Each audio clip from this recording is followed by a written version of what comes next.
This video I will show you how to add a scanned document into a regular PDF file and merge them into one single PDF.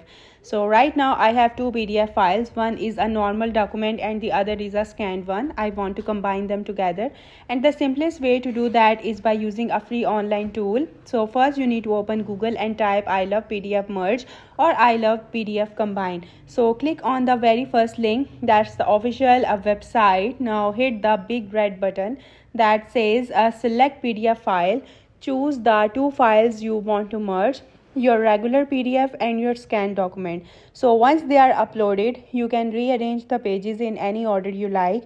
When everything looks good, just click the merge PDF button and wait few seconds and you are done. Your merged PDF will automatically start downloading. Let's open it up, and as you can see, the scanned document has been successfully added to the regular PDF, all in one file. And that's it. That's how you can easily combine scanned and regular PDF files using this website in just few simple steps. So I hope you liked the video. That's it for today. Thank you for watching.